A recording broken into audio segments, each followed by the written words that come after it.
오늘 본문 로마서 12장 1절은 그러므로라는 접속사로 시작하는데요. 이 접속자는 지금까지 사도 바울이 전한 복음과 또 오늘 본문에서 이어서 이제부터 권면할 성도들의 삶을 연결해 주고 있습니다. 이 사도 바울은 로마서 1장부터 11장까지 모든 사람이 죄 아래에 있지만 하나님께서 예수 그리스도의 십자가와 또 부활을 통해 죄인을 의롭다라고 선포했습니다. 특히 바로 앞장인 로마서 11장 마지막에서는요, 불순종한 사람들에게 베푸신 하나님의 긍휼을 말한 뒤에 이 모든 것이 하나님에게서 나오고 또 하나님으로 말미암으며 하나님께로 돌아간다라고 찬양합니다. 그리고 이어서 오늘 본문 말씀으로 들어오는 것입니다. 그러므로 형제들아. 오늘 본문 12장 말씀의 권면은 구원을 얻기 위한 조건이 아닙니다. 이미 베풀어 주신 하나님의 자비에 대한 우리의 응답인 것입니다. 그렇다면 하나님의 자비를 입은 우리는 어떻게 하나님을 예배해야 할까요? 오늘 본문은 우리가 하나님께 드려야 하는 그 예배가 우리의 몸을 하나님께 드리는 데서 시작하여서 생각의 변화와 또 공동체의 섬김으로 이어진다라고 말씀합니다. 본문을 따라서 우리가 드려야 할 예배의 세 가지 모습을 차례대로 한번 살펴보겠습니다. 첫 번째로 함께 살펴볼 것은 우리의 몸을 하나님께 드립니다입니다. 바울은 1절에서 이렇게 권면합니다. 로마서 12장 1절 말씀입니다. 그러므로 형제들아 내가 하나님의 모든 자비하심으로 너희를 권하노니 너희 몸을 하나님이 기뻐하시는 거룩한 산제물로 드리라. 이는 너희가 드릴 영적 예배니라. 아멘. 그러니까 바울의 권면은 우리의 결심이 아니라 하나님의 자비하심으로 출발합니다. 여기에서 특별히 원어의 이 단어의 표현을 보면요, 이 자비하심을 복수형으로 표현하고 있습니다. 이 복수형으로 표현했다라는 것은 하나님께서 그리스도 안에서 베푸신 그 자비는 풍성하고도 구체적인 긍휼임을 의미하는 것입니다. 우리는 기억해야 합니다. 우리는 구원받기 위해 우리 자신을 하나님께 드리는 것이 아닙니다. 그리스도 안에서 이미 구원받았기 때문에 우리 자신을 하나님께 드려야 하는 것이죠. 그러니까 하나님의 사랑을 얻기 위해 예배하는 것이 아니라 이미 사랑을 받았기 때문에 하나님을 예배하는 것입니다. 기억하십시다. 언제나 우리의 인생에서, 우리의 삶에서 하나님과 함께함에 있어서 은혜가 먼저입니다. 은혜가 먼저이고 우리가 하나님께 드리는 순종과 섬김과 헌신은 언제나 그 은혜에 따른 응답이다라는 것입니다. 그런데 오늘 본문에서 사도 바울은 우리의 마음이나 영혼만을 드리라라고 하지 않고 너희의 몸을 드리라, 즉 우리의 몸을 하나님께 드리라라고 권면하고 있습니다. 여기에서 말하는 몸은 무엇을 의미하는 것일까요? 이원론자들은 몸과 영혼을 구별해서 이야기합니다. 하지만 성경이 말하는, 오늘 특별히 본문에서 말하고 있는 이 몸은 분리된 육체를 의미하는 것이 아닙니다. 우리의 전인격적으로 육체를 포함한 모든 것을 다 의미하는 것이죠. 우리의 손과 발, 말과 행동, 시간과 물질, 모든 관계와 선택을 포함한 구체적인 우리의 존재 전체를 의미하는 것입니다. 사랑하는 성도 여러분, 신앙은 마음에서 머무는 것이 아닙니다. 신앙은 반드시 몸을 통해 드러납니다. 그래서 사도 바울은 우리의 신앙을 우리의 몸을 통해 드러내며 우리의 삶 전체를 하나님께 드리라라고 권면하고 있는 것입니다. 특별히 오늘 본문에서 그 몸을 가리켜 거룩한 산제물로 드리라라고 말씀하고 있습니다. 구약의 제물은 어떻게 드려졌습니까? 죽임을 당해 하나님께 드려졌죠. 하지만 사도 바울은 성도를 향하여 하나님께 살아있는 제물로 자신을 드리라라고 말하고 있습니다. 이는 한 번의 감동적인 결단으로 끝나는 것이 아니라 우리 자신을 날마다 살아있는 날마다 날마다 하나님께 드려야 된다라는 것을 말하고 있는 것입니다. 하지만 그럼에도 우리가 꼭 기억해야 하는 것은요, 우리의 희생으로 우리의 연약함이나 죄를 씻는 것이 아니다라는 것입니다. 이미 그리스도께서 우리를 위하여 우리 죄를 위한 완전한 제사를 십자가에서 단번에 드리셨습니다. 그리스도께서 자신을 내어주심으로 우리를 살리셨기 때문에 우리는 구원받은 사람으로서 자신을 하나님께, 우리의 삶을 하나님께 드려야 하는 것입니다. 사도 바울은 이것을 가리켜서 이렇게 표현합니다. 너희가 드릴 영적 예배니라. 특별히 영적 예배를 원어로 볼 필요가 있겠는데요, 헬라어로 보면 로기켄 레트라이안이라는 단어입니다.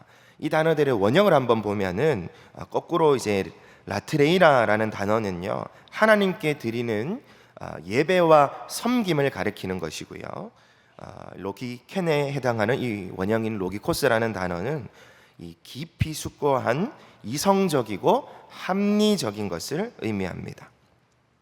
그러므로 이 영적 예배라는 것은 이 몸과 관계없는 비물질적인 예배가 아니다라는 것입니다. 하나님께서 우리에게 베푸신 그 자비를 깊이 생각할 때 우리의 몸, 우리의 삶 전체를 드리는 것이 가장 이치에 맞고 합당한 응답이다라는 것이죠. 우리는 공예배를 드림으로써 하나님의 자비를 말씀을 통해 새롭게 듣습니다. 그리고 그 은혜에 힘입어 우리 자신의 삶을 하나님께 드리죠. 그렇다면 좀 더 구체적으로 우리는 하나님께 무엇을 드리고 있습니까? 하나님께서는 이 예배당, 이 예배의 자리, 함께 모인 공예배 자리 안에서만 하나님을 높이고 부르는, 그렇게 드리는 찬송, 기도, 이러한 것들만 원하시는 것이 아닙니다. 우리의 가정에서, 우리의 일터에서, 우리가 맺어가는 모든 관계에서 우리가 주고받는 말과 행동 뿐만 아니라 또 아무도 보지 않는 그 순간에서도 주님 앞에서 우리가 행하는 그 모든 선택까지도 다 받으시기를 원하십니다. 고로 우리의 손과 발, 시간과 물질, 관계와 선택, 이 모든 것들이 하나님의 자비에 온전하게 응답하는 삶의 제물이 되어야 하는 것입니다. 삶의 모든 자리에서 우리가 말씀을 통해 살펴본 대로 우리의 몸을 하나님이 기뻐하시는 거룩한 산제물로 드리는 저와 모든 성도님이 되시기를 주님의 이름으로 축복합니다. 그런데 이 몸을 하나님께 드리는 예배는 우리의 외적인 행동 몇 가지를 바꾸는 것으로 그치지 않습니다. 몸을 움직이는 우리의 생각과 판단이 변화되지 않으면 우리의 삶은 연약함에 다시 이 세대의 방식으로 돌아가게 되기 때문인 것입니다. 그래서 사도 바울은 자연스럽게 이미 앞서 말한 몸의 헌신에서 다음으로 마음의 변화로 우리의 시선을 이끌어갑니다. 두 번째로 살펴볼 것은 새로워진 마음으로 하나님의 뜻을 분별하는 것입니다. 사도 바울은 2절 말씀에서 이렇게 권면합니다. 너희는 이 세대를 본받지 말고 오직 마음을 새롭게 함으로 변화를 받아 하나님의 선하시고 기뻐하시고 온전하신 뜻이 무엇인지 분별하도록 하라. 아멘. 이 말씀을 보시면 서로 대조되는 두 가지 명령이 있어요. 하나는 이 세대를 본받지 말라는 것이고 또 다른 하나는 변화를 받으라라는 것입니다. 먼저 이 세대는 무엇을 가리키는 것일까요? 하나님을 떠난 시대의 가치와 질서를 가리키는 것입니다. 이 세대는 끊임없이 무엇을 우리에게 요구합니까? 소유, 성취, 인정, 욕망을 우리의 삶의 기준으로 삼으라고 우리를 끊임없이 유혹하며 요구합니다. 자, 그러면 사도 바울이 거부하라, 본받지 말라라고 하는 것은 어떤 의미인 것일까요? 이러한 세상의 모든 문화와 관습을 다 거부하라는 것일까요? 그러한 말이 아닙니다. 그러한 세상의 가치와 이치 속에서 하나님을 거부하는 것들을 무비판적으로 수용하지 말라라는 의미인 것이죠. 그런데 세상의 가치관은요, 눈에 보이는 명령으로만, 그러한 것으로만 우리에게 다가오지 않습니다. 끊임없이 우리를 물들이려고 하는 것이죠. 우리가 반복해서 보고 듣는 모든 것을 통해 우리의 생각을 길들이는 것입니다. 그래서 세대를 본받지 않는 것은 단순히 몇 가지 행동을 금하는 일이 아닙니다. 우리의 생각을 누가 빚고 있는지를 돌아보고 묻는 일인 것입니다. 어제 우리 고등부 선생님들과 이 성경 공부를 하는 가운데 한 선생님이 이런 고백을 하시더라고요. 자기 성장기 가운데 아버지를 통해 이게 보았던 그 모습이 자기는 다른 성향이었기 때문에 커서 드러나지 않을 것이다라고 생각을 했대요. 그런데 이분이 이제 초등학교에서 아이들을 가르치는 일을 하시는데, 아이들을 가르치는 가운데 자기도 모르게 그 아버지로부터 보면서 자랐던 그 모습이 그대로 자연스럽게 드러나는 것을 보고 놀랐다라고 고백하더라고요. 세상이 우리를 그러한 방식으로 물들인다라는 것입니다. 아주 서서히 우리가 의식하지 못하도록, 거부하지 못하도록 우리의 생각과 마음에 스며들어서 우리로 하여금 분별하지 못하도록, 하나님으로부터 멀어지도록 돌아서도록 우리를 물들인다라는 것입니다. 그래서 사도 바울은 본받지 말 것과 동시에 변화를 받으라라고 권면하고 있는 것입니다. 특별히 이 표현은 수동형입니다. 참된 변화는 자신의 힘, 그러니까 우리의 힘으로 만들어내는 그런 종교적인 자기 개선이 아닌 것입니다. 반드시 이렇게 이루어져야 합니다. 성령께서 말씀을 통해 우리 안에 역사하셔야 됩니다. 그렇게 우리의 생각과 판단을 새롭게 빚어주셔야 하는 것입니다. 여기서 말하는, 본문에서 말하는 이 마음은요, 우리가 느끼는 단순한 감정을 뜻하는 것이 아닙니다.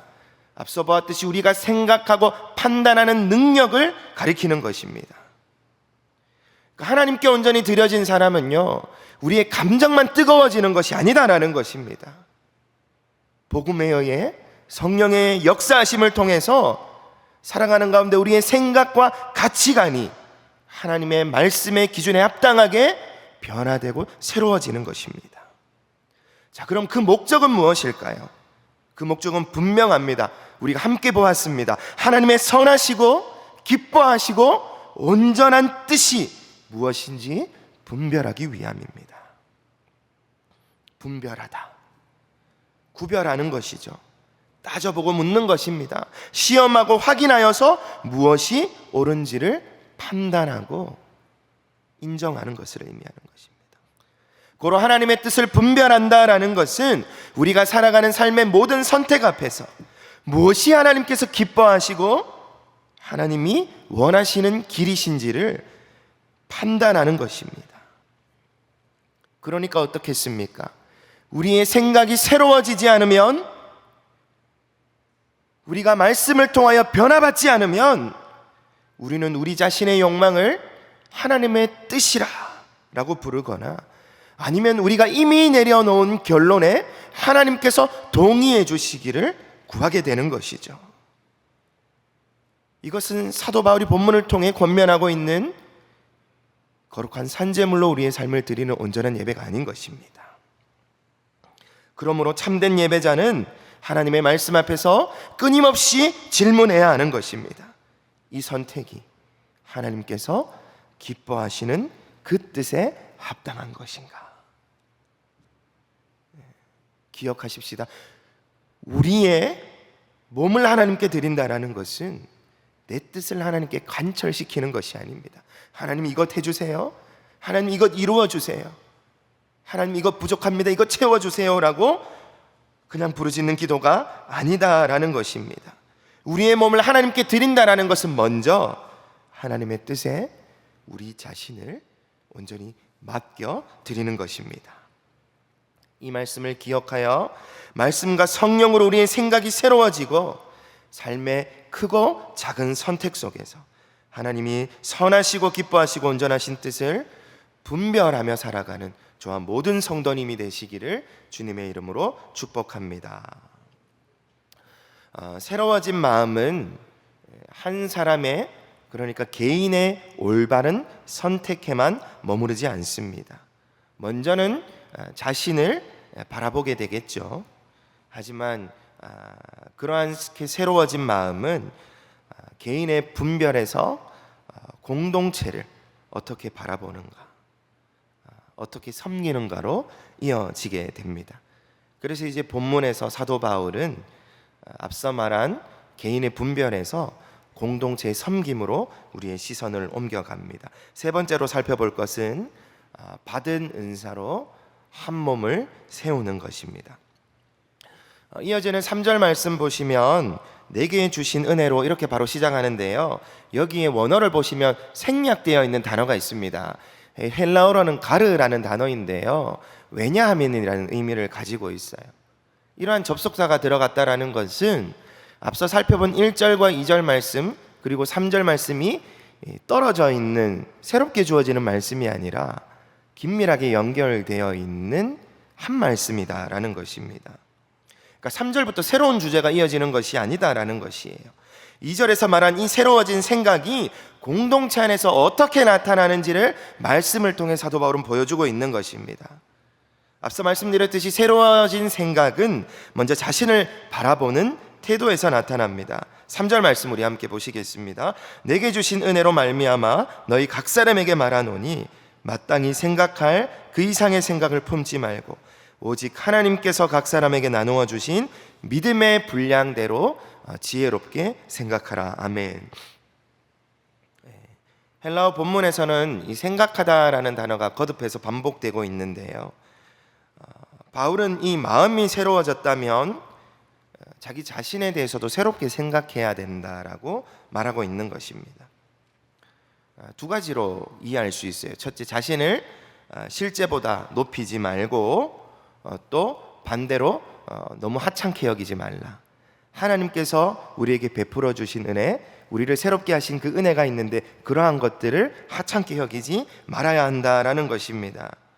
그러면서 우리는 자기 자신을 돌아보며 생각하기를 하나님께서 주신 믿음의 분량에 따라 분별력 있게 바라보아야 하는 것입니다.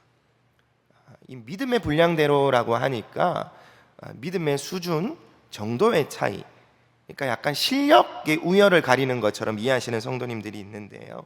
이 믿음의 분량은 사람의 우열을 가리키는 말이 아닙니다. 나 자신이 하나님의 은혜로 받은 그 자리, 그리고 하나님께서 주신 그 역할을 인정하게 하는 기준으로서의 의미를 가지는 것입니다. 이것이 바로 믿음의 분량입니다. 그러니까 내가 하나님께 자비를 입었다, 하나님께서 내게 어떤 직분과 역할을 맡겨주신 것이 나를 높이는 자랑이나 오히려 누군가를 부러워하면서 나 자신을 하찮게 여기는, 낮추는 일이 되어서는 안 된다라는 것입니다. 그렇게 복음은 우리를 교만하게 만들지도 않고 우리를 열등감에 가두지도 않습니다. 이 교만과 열등감에 공통되는 특징이 있는데 그게 무엇이냐면요, 지나치게 자신에게 몰두하게 만든다라는 것이에요. 하지만 새로워진 사람은요, 자신이 하나님의 은혜 가운데 그 은혜로 새로워졌다라는 것을, 그러한 지체라는 것을 압니다. 그렇게 겸손하게 되는 것이죠.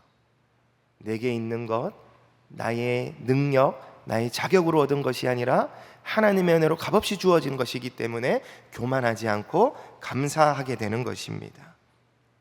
그리고 그렇게 주신 하나님의 것들을 가지고 옆을 돌아보며 성도들을, 이웃들을 섬기며 나아가는 것이죠. 이어서 사도 바울은 본문 4절과 5절에서 그 이유를 설명합니다. 우리가 한 몸에 많은 지체를 가졌으나 모든 지체가 같은 기능을 가진 것이 아니니 이와 같이 우리 많은 사람이 그리스도 안에서 한 몸이 되어 서로 지체가 되었느니라. 아멘.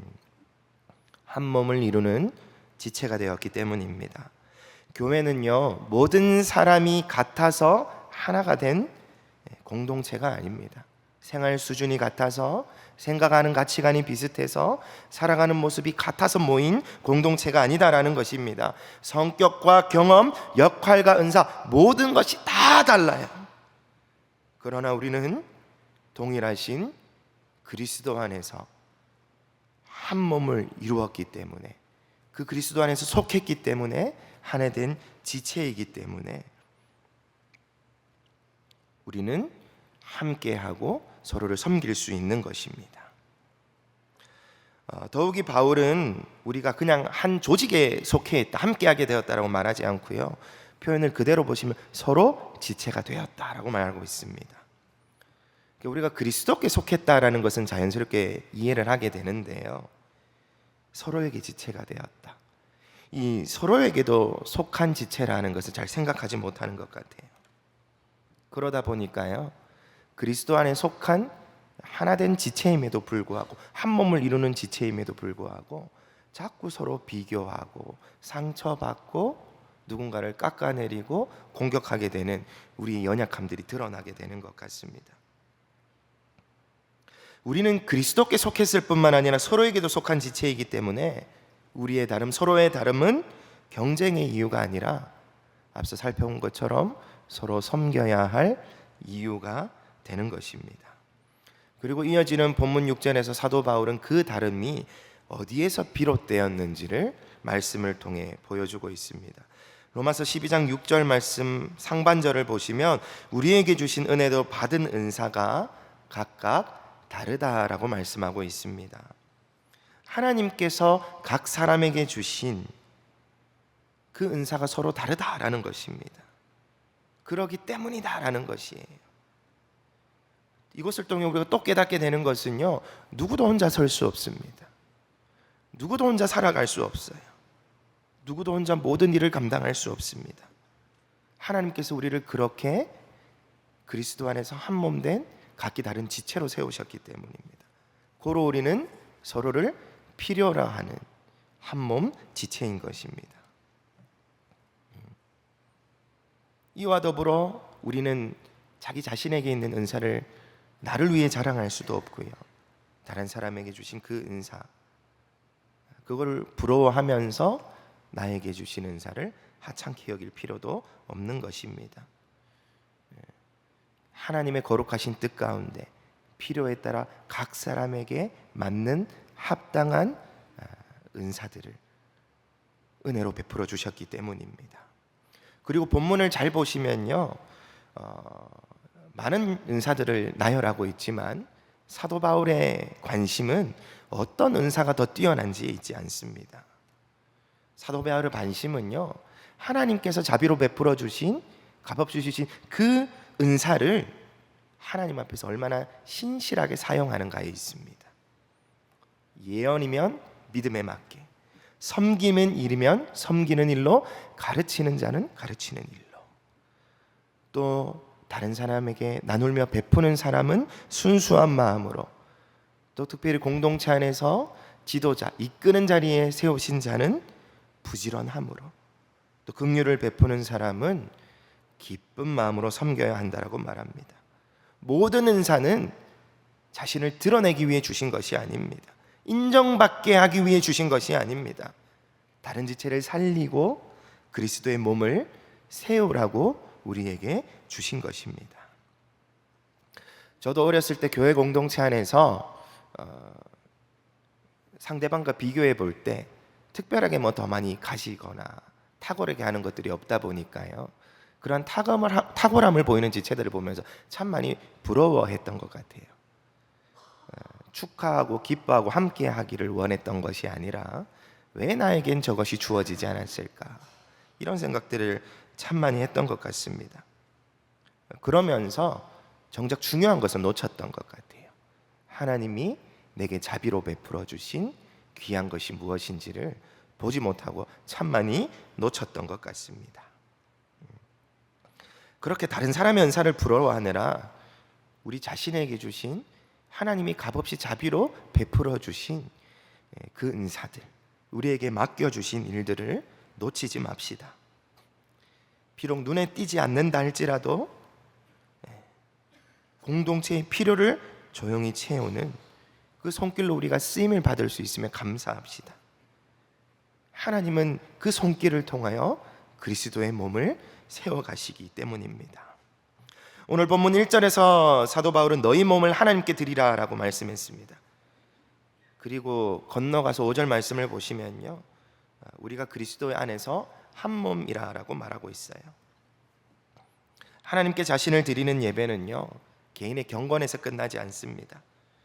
하나님께 자신을 드린 성도들이 하나님이 자비로 베푸신 그 은사를 가지고 서로를 섬길 때 교회는 그리스도의 한 몸으로 든든히 세워집니다. 오늘 말씀 제목이 한 몸으로 드리는 예배인데요, 이것이 바로 우리가 한 몸으로 드리는 예배인 것입니다. 예배는 한 사람이 드리는 것이 아닙니다. 우리가 함께 드리는 것입니다. 왜요? 우리는 그리스도께 속했고 그리스도의 몸을 이루는 한 몸 된 지체이기 때문입니다. 이것을 꼭 기억하시기를 바랍니다. 그리고 예배 가운데서도 하나님이 자비로 베풀어 주신 은혜와 은사를 따라서 다양한 모습으로 함께 주님을 높입니다. 회중의 자리에 앉아 있는 것이 부족하거나 모자란 것이 아니에요.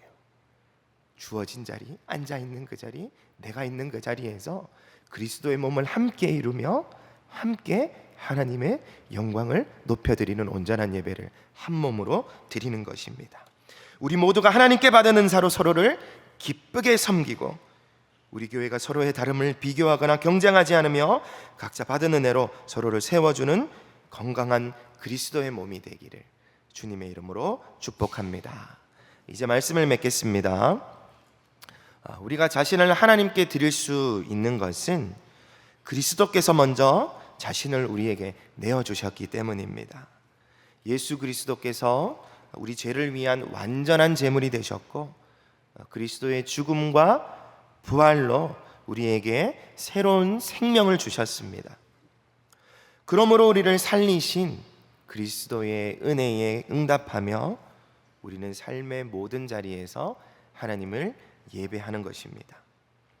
우리의 몸을 어디에서 어떻게 하나님께 드릴 것인지, 우리의 눈앞의 선택에서 무엇이 하나님이 기뻐하는 뜻인지, 그리고 하나님께 받은 은사로 누구를 어떻게 섬길 것인지를 살피며 순종하며 나아갑시다. 그렇게 각자의 몸과 마음과 은사가 하나님께 온전히 드려지고 삶의 모든 자리에서 하나님을 예배하며 함께 그리스도의 몸을 세워가는 저와 모든 성도님이 되시기를 다시 한번 주님의 이름으로 축복합니다. 기도드리겠습니다. 자비가 풍성하신 하나님 아버지, 오늘 우리에게 주신 귀한 말씀을 통해 우리가 드려야 할 예배가 무엇인지 깨닫게 하심을 감사드립니다.